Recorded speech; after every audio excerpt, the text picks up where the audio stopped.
अस्सलाम वालेकुम दोस्तों। देखिए, इकरा हसन सांसद समाजवादी पार्टी, इन्होंने संसद के अंदर किस तरह अल्पसंख्यकों के मुद्दों को उठाकर एक सही बात समाज के अंदर बताई है। आज इस पर सब सरकारों को अमल करने की ज़रूरत है। आइए सुनते हैं सांसद इकरा हसन को। माननीय श्री इकरा चौधरी जी।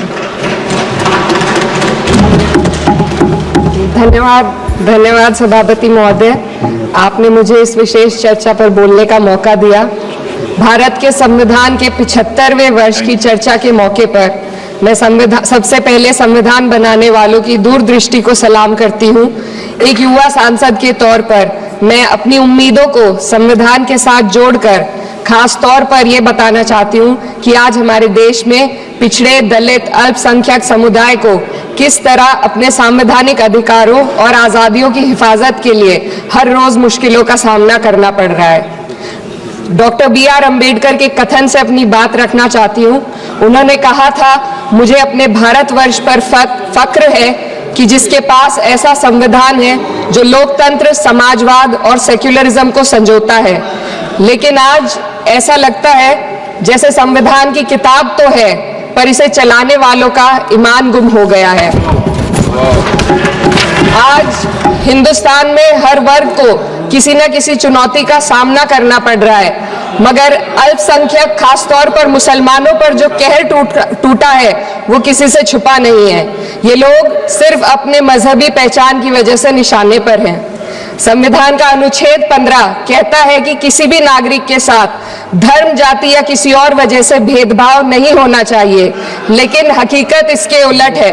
हालात इस कदर बिगड़ चुके हैं कि hate speech, mob lynching, bulldozer द्वारा घरों को गिराने की घटनाएं आम हो गई हैं। खासतौर पर उत्तर प्रदेश में, जहां ऐसा लगता है जैसे कानून के नाम पर जंगल राज चल रहा हो।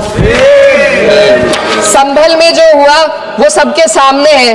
पुलिस के संरक्षण में निर्दोष लोगों की हत्या की गई और सरकार ने चुप्पी साध ली। अल्पसंख्यकों पर हिंसा बढ़ती जा रही है, मगर सत्ता में बैठे लोग या तो आंखें मूंदे हुए हैं या फिर इन घटनाओं को बढ़ावा दे रहे हैं। हद तो तब हो जाती है जब न्यायपालिका की बात भी अनसुनी कर दी जाती है। सुप्रीम कोर्ट ने मॉब लिंचिंग पर 11 सूत्रीय निर्देश जारी किए थे। इसमें साफ कहा गया था कि राज्य सरकारें और पुलिस इस तरह की घटनाओं को रोकने और दोषियों पर सख्त कार्रवाई करने के लिए जिम्मेदार है, लेकिन आज भी इन निर्देशों पर अमल नहीं हो रहा है। हाल ये है कि मॉब लिंचिंग को रोकने की बजाय सत्ता में बैठे लोग आग में घी डालने का काम कर रहे हैं। उनकी जुबान से ऐसी बातें निकलती हैं जो नफरत को और बढ़ावा देती है। यह अशांति अब इतनी गहराई तक फैल चुकी है कि हमारे समाज के धर्मनिरपेक्ष चरित्र पर गंभीर सवाल उठ रहे हैं। साल की शुरुआत में ही कई राज्यों में दुकानदारों को अपने नाम बोर्ड पर लगाने के लिए मजबूर किया गया। इसे सेहत और सुरक्षा के कानूनों का हिस्सा बताया गया, मगर असल मंशा कुछ और थी। ये कदम खास तौर पर मुसलमान दुकानदारों को निशाना बनाकर उठाया गया ताकि उनकी रोजी रोटी पर चोट की जाए। पिछले हफ्ते मुरादाबाद में एक मुस्लिम डॉक्टर को हिंदू बहुल्य मोहल्ले में घर खरीदने पर विरोध झेलना पड़ा। वजह बताई गई कि इससे मोहल्ले की सामाजिक शांति बिगड़ जाएगी। अब आप ही बताइए, क्या ये वजह सही है, जायज है? असल में ये छोटी बड़ी घटना इस बात का सबूत है कि सांप्रदायिकता को बढ़ावा देने वाले बयान और नीतियां हमारे समाज को अंदर से खोखला कर रही है।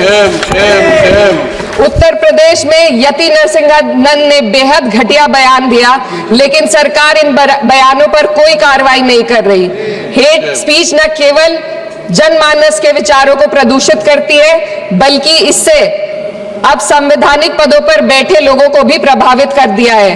अभी हाल ही में माननीय उच्च न्यायालय इलाहाबाद के माननीय न्यायाधीश ने ऐसे बयान दिए जिसका संज्ञान खुद सुप्रीम कोर्ट को लेना पड़ा।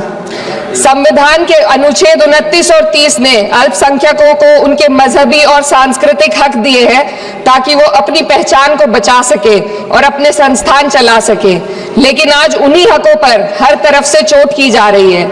वक्फ जैसे बिल लाकर उनके धार्मिक अधिकारों को छीनने की कोशिश की जा रही है। आज अल्पसंख्यक समुदाय को संविधान द्वारा दिए गए अपने बुनियादी अधिकार पाने के लिए लंबी लड़ाई लड़नी पड़ रही है। ऐसे कई मामले अदालत ने न्याय देकर संविधान की रक्षा की है, लेकिन अदालती प्रक्रिया में जो समय लगता है उसकी वजह से देश के सामाजिक ताने बाने को भारी नुकसान उठाना पड़ता है। मिसाल के तौर पर इलाहाबाद हाई कोर्ट ने 2004 के मदरसा एक्ट को रद्द कर दिया था, जिससे मदरसों के संचालन पर सवाल उठे। हालांकि सुप्रीम कोर्ट ने बाद में इस फैसले को पलट दिया और एक्ट को वैध करार दिया, लेकिन इस प्रक्रिया में जो समय लगा उसने अल्पसंख्यकों को बेचैनी और संघर्ष के दौर में डाला है। इसी कड़ी में प्लेसेस ऑफ वर्शिप एक्ट 91 भी आता है और कई अन्य अधिकार, उन्हें भी इसी तरह अदालती लड़ाइयों में उलझाया जा रहा है। यह स्थिति न केवल अल्पसंख्यकों के अधिकारों की राह में रुकावट है, बल्कि justice delayed is justice denied जैसी कहावत को सिद्ध करती है।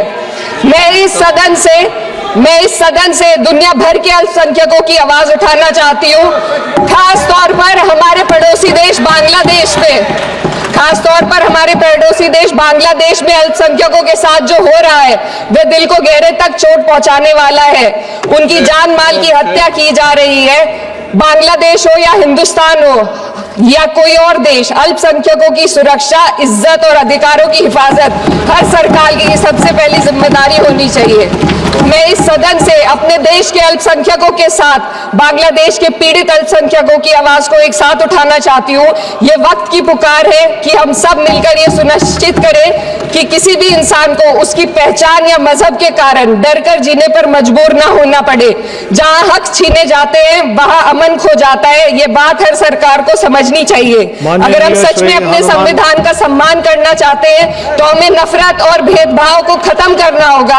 हमें ये दिखाना होगा कि ये मुल्क हर वर्ग, हर जाति, हर धर्म और हर समुदाय का है, और जब तक ऐसा नहीं होगा तब तक संविधान की आत्मा सिसकती रहेगी। सर, अपनी बात को खत्म करते हुए मैं एक शेर अर्ज करना चाहती हूँ। ये दाग दाग उजाला, ये शब गजीदा शहर, वो इंतजार था जिसका, ये वो शहर तो नहीं। लेकिन अगर इस सदन में बैठे हम सभी सदस्य ये ठान ले कि हमें संविधान के मूल्यों को लागू करना है और उसे लागू करने का प्रयास करें, तो वह सुबह जरूर आएगी जिसके लिए लाखों भारतवासियों ने अपने जानों की कुर्बानी दी। हाय गाइस, इसी तरह के वीडियोस देखने के लिए हमारे चैनल को लाइक, शेयर, कमेंट और सब्सक्राइब करें। Thank you very much.